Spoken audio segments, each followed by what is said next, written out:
اسی طرح حضرت عبداللہ ابن زبیر رضی اللہ عنہ سے مروی ہے کہ نبی کریم علیہ السلام نے حضرت سیدنا ابو بکر صدیق رضی اللہ تعالیٰ عنہ کے بارے میں فرمایا کہ اللہ عز و جل نے سیدنا ابو بکر صدیق رضی اللہ تعالیٰ عنہ کو آگ سے آزاد کر دیا ہے، اسی لیے حضور نبی کریم علیہ السلام کے اس فرمان کے بعد کہ آپ رضی اللہ تعالیٰ عنہ عتیق کے لقب سے مشہور ہوئے۔ اور ایک اور روایت حضرت لیث بن سعد رضی اللہ تعالیٰ عنہ سے متعلق ہے کہ جناب سیدنا صدیق اکبر رضی اللہ تعالیٰ عنہ کو ان کے حسن صورت کی وجہ سے عتیق کہا جاتا تھا۔ آپ کی کنیت ابو بکر ہے، چونکہ آپ انتہائی اعلیٰ خصلتوں کے مالک تھے، اس لیے آپ رضی اللہ عنہ ابو بکر کے نام سے مشہور ہوئے، جو بعد ازاں آپ کی کنیت ٹھہری۔ حضرت سیدنا ابو بکر صدیق رضی اللہ تعالیٰ عنہ کی کنیت ابو بکر کے بارے میں یہ سند پایہ تکمیل تک نہیں پہنچتی کہ آپ رضی اللہ تعالیٰ عنہ کو سب سے پہلے ابو بکر کس نے کہہ کر پکارا تھا۔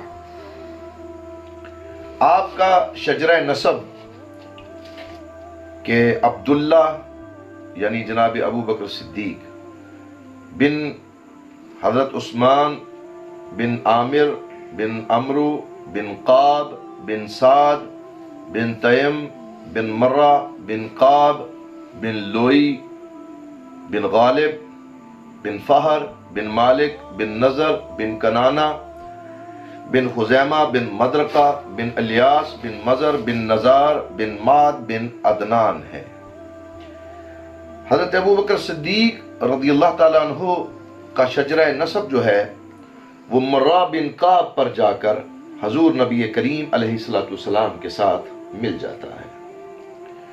ولادت باسعادت کے متعلق علامہ ابن حجر عسقلانی رحمۃ اللہ علیہ بیان فرماتے ہیں کہ حضرت ابو بکر صدیق رضی اللہ تعالیٰ عنہ واقعہ فیل کے تقریباً 2.5 برس بعد 572 عیسوی میں پیدا ہوئے۔ ام المومنین جناب سیدہ صدیقہ عائشہ صدیقہ رضی اللہ تعالیٰ عنہ سے روایت ہے کہ نبی کریم علیہ السلام اور حضرت سیدنا ابو بکر صدیق رضی اللہ تعالیٰ عنہ میرے پاس بیٹھے اپنی ولادت کا تذکرہ فرما رہے تھے۔ آپ دونوں کی گفتگو سے مجھے اندازہ ہوا کہ حضور نبی محتشم علیہ السلام حضرت سیدنا ابو بکر صدیق رضی اللہ عنہ سے عمر میں بڑے ہیں۔ جناب ابو بکر صدیق رضی اللہ تعالیٰ عنہ اسلام قبول کرنے والے اولین لوگوں میں سے ہیں، اور آپ رضی اللہ عنہ کو یہ اعزاز حاصل ہے کہ آپ رضی اللہ عنہ کا تمام خاندان حضور نبی محتشم علیہ السلام کے دست حق پرست پر دائرہ اسلام میں داخل ہوا اور صحابی اور صحابیات رسول صلی اللہ علیہ وسلم ہونے کا اعزاز حاصل کیا۔ آپ کے والد ماجد جناب عثمان بن عامر المعروف حضرت ابی قحافہ رضی اللہ تعالیٰ عنہ، حضرت اسماء رضی اللہ عنہا بنت سیدنا ابو بکر صدیق رضی اللہ عنہ، روایت ہے کہ رسول خدا علیہ السلام نے حضرت ابو بکر صدیق کے ساتھ ہجرت کی تو حضرت سیدنا ابو بکر صدیق رضی اللہ تعالیٰ عنہ نے اپنا سارا مال جو کہ 6000 درہم کے قریب بنتا تھا اپنے ساتھ لے گئے، کوئی چیز گھر نہ چھوڑی۔ ہمارے دادا حضرت ابو قحافہ رضی اللہ عنہ جو کہ اس وقت مسلمان نہ ہوئے تھے اور نابینا ہو چکے تھے، آئے اور کہنے لگے باخدا مجھے تو یوں محسوس ہوتا ہے کہ جس طرح ابو بکر رضی اللہ عنہ خود گیا ہے اور تم لوگوں کو صدمہ میں پہنچا گیا ہے، اس طرح وہ مال بھی لے گیا اور تمہیں مصیبت میں ڈال گیا۔ میں نے کہا نہیں دادا جان، وہ تو ہمارے لیے بہت سارا مال چھوڑ گئے ہیں۔ اس کے بعد میں نے کچھ پتھر گھر میں اس جگہ رکھ دیے جہاں والد بزرگوار یعنی حضرت ابو بکر صدیق رضی اللہ تعالیٰ عنہ اپنا مال رکھا کرتے تھے، اور ان پتھروں پر کپڑا ڈال دیا۔ بعد ازاں میں نے دادا جان کا ہاتھ پکڑا اور ان پتھروں پر رکھتے ہوئے کہا کہ دیکھیے یہ مال تو میرے بابا یعنی ابو بکر صدیق گھر میں چھوڑ گئے ہیں۔ انہوں نے کہا ہاں یہ تو خوب ہے اور تمہارے لیے کافی ہے۔ حضرت ابو قحافہ رضی اللہ عنہ فتح مکہ کے روز مشرف با اسلام ہوئے، اور حضرت سیدنا صدیق اکبر رضی اللہ تعالیٰ عنہ خود آپ کو لے کر نبی کریم علیہ السلام کی خدمت اقدس میں تشریف لائے، حاضر ہوئے۔ آقا علیہ السلام نے جب آپ رضی اللہ عنہ کو دیکھا تو جناب صدیق اکبر رضی اللہ عنہ سے فرمایا کہ تم انہیں گھر میں ہی رہنے دیتے، میں خود وہاں چلا جاتا۔ اللہ اکبر، محبت کا عالم جناب صدیق اکبر کے ساتھ۔ پھر آپ علیہ السلام نے حضرت ابو قحافہ کو اپنے سینے سے لگایا اور انہیں کلمہ پڑھا کر دائرہ اسلام میں داخل فرمایا۔ حضرت ابو قحافہ کے اسلام قبول کرنے سے متعلق روایات موجود ہے۔ روایات میں جو باتیں سامنے آتی ہیں کہ آقا علیہ السلام کو جناب سیدنا صدیق اکبر رضی اللہ تعالیٰ نے اپنے والد بزرگوار کے اسلام قبول کرنے کے متعلق فرمایا، اس ذات کی قسم کہ جس نے آپ علیہ السلام کو نبی برحق بنا کر بھیجا ہے، مجھے اپنے والد کے اسلام قبول کرنے سے زیادہ خوشی اس بات کی ہوتی کہ آپ صلی اللہ علیہ وآلہ وسلم کے چچا جناب ابو طالب ظاہری طور پر اسلام قبول کرتے اور آپ صلی اللہ علیہ وآلہ وسلم کی آنکھیں ٹھنڈی ہوتی۔ جناب ابو بکر صدیق نے جب اسلام قبول کیا تو آپ رضی اللہ عنہ جب بھی کسی کمزور غلام کو دیکھتے جو اپنے مالک کے ظلم و ستم کو برداشت کر رہا ہوتا تو آپ اس کو خرید کر آزاد فرما دیتے۔ حضرت ابو قحافہ جو اس وقت مسلمان نہ ہوئے تھے اور اسلام قبول نہ کیا تھا، انہوں نے آپ رضی اللہ عنہ سے کہا کہ اگر تم نے غلام آزاد کرنے ہیں تو طاقتور اور توانا غلام آزاد کرواؤ، تاکہ اگر کبھی تم مشکل میں ہو تو وہ تمہارے کام آ سکے۔ آپ رضی اللہ عنہ نے والد بزرگوار سے فرمایا کہ میں انسانوں سے نہیں اللہ سے جزا کا طالب ہوں۔ چنانچہ آپ رضی اللہ تعالی عنہ کے اس قول کے جواب میں ارشاد باری تعالیٰ ہوا کہ جو اللہ کی راہ میں دے تقوی کی روش اختیار کرے اور بھلی چیزوں کی تصدیق کرے، ہم اس کے لیے نیکی کرنا آسان کر دیتے ہیں۔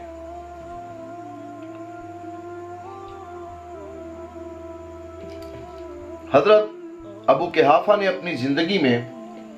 حضور علیہ السلام کا وصال اور جناب ابو بکر صدیق رضی اللہ تعالیٰ عنہ کا وصال بھی دیکھا، ان صدموں کو برداشت کیا، اور آپ نے 14 ہجری میں بعمر 97 برس اس جہان فانی سے کوچ فرمایا۔ آپ کی والدہ حضرت سلمہ جو کہ ام الخیر کے نام سے مشہور تھیں، آغاز اسلام میں ہی دار ارقم میں حضور علیہ السلام کے ہاتھوں پر اسلام قبول کیا۔ روایت میں ہے کہ ایک دن صحابہ کی ایک جماعت آقا علیہ السلام کے ہمراہ موجود تھی۔ اس وقت اسلام لانے والے صحابہ اکرام کی تعداد 39 تھی۔ حضرت سیدنا ابو بکر صدیق اس دوران حضور نبی کریم علیہ السلام سے اصرار کر رہے تھے کہ ہمیں کھل کر تبلیغ کرنی چاہیے۔ حضور علیہ السلام نے فرمایا کہ ابھی ہم تعداد میں تھوڑے ہیں، اس لیے ابھی کچھ دیر انتظار کرو۔ جناب صدیق اکبر رضی اللہ تعالیٰ عنہ کا اصرار جب مزید بڑھا تو حضور علیہ السلام صحابہ اکرام رضوان اللہ اجمعین کو لے کر خانہ کعبہ میں آ گئے۔ حضور علیہ السلام نے صحابہ اکرام رضوان اللہ اجمعین کی جماعت کو لے کر تشریف فرما ہو گئے، اور حضرت ابو بکر صدیق رضی اللہ عنہ نے حضور نبی محتشم علیہ السلام کے حکم سے خطبہ دینا شروع کیا۔ اس دوران کفار مکہ نے دھاوا بولا۔ عتبہ بن ربیعہ جو بعد ازاں جنگ بدر میں سب سے پہلے قتل ہوا، اس نے حضرت سیدنا ابو بکر صدیق رضی اللہ عنہ پر گھونسوں اور جوتوں کی بوچھاڑ شروع کر دی، جس سے آپ رضی اللہ تعالیٰ عنہ کا چہرہ مبارک سوج گیا۔ اسی دوران آپ رضی اللہ تعالیٰ عنہ کے قبیلے کے لوگ آئے اور انہوں نے آپ رضی اللہ عنہ کو عتبہ بن ربیعہ کے چنگل سے چھڑایا اور گھر پہنچا دیا۔ جناب سیدنا ابو بکر صدیق رضی اللہ عنہ کی والدہ ماجدہ حضرت ام الخیر رضی اللہ عنہا، جو کہ اس وقت مسلمان نہ ہوئی تھیں، انہوں نے آپ رضی اللہ عنہ کو کچھ کھلانے پلانے کا ارادہ کیا تو آپ رضی اللہ عنہ نے قسم کھائی کہ جب تک میں رسول کریم علیہ السلام کو دیکھ نہ لوں گا اس وقت کچھ نہ کھاؤں گا۔ پھر آپ رضی اللہ تعالی عنہ نے والدہ ماجدہ سے حضور نبی کریم علیہ السلام کا حال دریافت کیا تو انہوں نے کہا مجھے ان کے بارے میں کچھ معلوم نہیں۔ آپ نے والدہ ماجدہ کو کہا کہ وہ جائیں اور ام جمیل رضی اللہ عنہا جو حضور علیہ السلام کی صحابیہ تھیں ان سے آپ کے بارے میں دریافت کریں۔ حضرت ام الخیر اس وقت حضرت ام جمیل کے گھر گئیں، انہوں نے بتایا کہ مجھے بھی حضور نبی کریم علیہ السلام کے بارے میں فی الحال کچھ معلوم نہیں کہ ان کی طبیعت کیسی ہے۔ پھر ام جمیل رضی اللہ عنہا حضرت ام الخیر رضی اللہ عنہا کے ساتھ ان کے گھر تشریف لائیں اور حضرت ابو بکر صدیق رضی اللہ تعالیٰ عنہ کی خیریت دریافت کی تو حضرت سیدنا ابو بکر صدیق رضی اللہ تعالیٰ عنہ نے حضرت ام جمیل سے حضور نبی کریم علیہ السلام کے بارے میں دریافت کیا، پھر اپنی والدہ اور حضرت ام جمیل کے ہمراہ دار ارقم تشریف لے گئے جہاں حضور نبی کریم علیہ السلام موجود تھے۔ جناب سیدنا صدیق اکبر نے جب حضور علیہ السلام کو دیکھا تو بوسہ دیا۔ حضور علیہ السلام نے جب اپنے جانثار صحابی کی حالت دیکھی تو ان پر رقت طاری ہو گئی۔ جناب صدیق اکبر نے حضور علیہ السلام کو اپنی والدہ ماجدہ کے بارے میں بتایا اور حضور علیہ السلام سے درخواست کی کہ وہ ان کے مسلمان ہونے کی دعا فرمائے۔ چنانچہ حضور علیہ السلام نے اس وقت حضرت ام الخیر کے مسلمان ہونے کی دعا کی اور وہ دائرہ اسلام میں داخل ہو گئی۔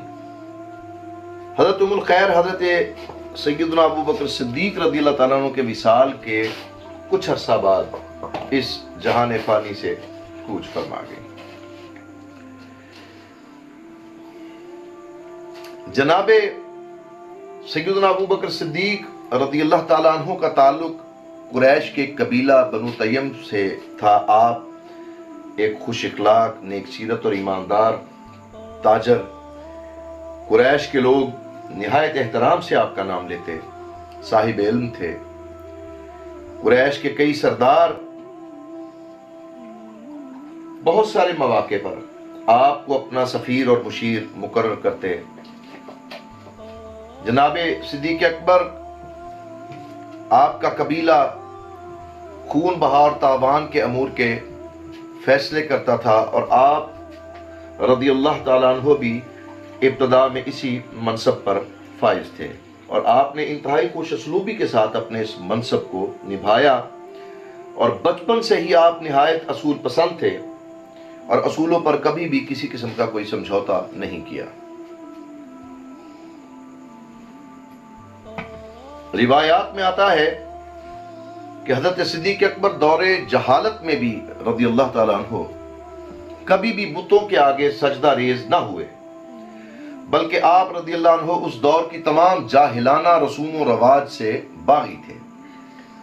ایک دفعہ آپ رضی اللہ تعالیٰ عنہ نے صحابہ اکرام رضوان اللہ اجمعین کی ایک جماعت میں فرمایا کہ میں نے کبھی بھی کسی بت کے آگے سجدہ نہیں کیا۔ جب میں سن بلوغت کو پہنچا تو میرے والد مجھے ایک کوٹھڑی میں لے گئے جہاں بت موجود تھے۔ انہوں نے مجھے اس کوٹھڑی میں بند کر دیا۔ جب مجھے بھوک لگی تو میں نے ایک بت سے کہا کہ میں بھوکا ہوں، مجھے کھانا دو، تو اس نے کوئی جواب نہ دیا۔ پھر میں نے ایک بت سے کہا میں برہنہ ہوں، مجھے کپڑے پہناؤ، تو اس نے بھی کوئی جواب نہ دیا۔ پھر میں نے ان بتوں کو پتھر مار مار کر توڑ دیا۔ ام المومنین حضرت عائشہ صدیقہ رضی اللہ تعالیٰ عنہ سے روایت ہے کہ سیدنا ابو بکر صدیق رضی اللہ تعالیٰ عنہ نے دور جاہلیت سے ہی اپنے اوپر شراب کو حرام قرار دے لیا تھا اور آپ رضی اللہ تعالیٰ عنہ نے اپنی یعنی اسلام قبول کرنے سے پہلے بھی کبھی آپ نے شراب کو ہاتھ نہیں لگایا تھا۔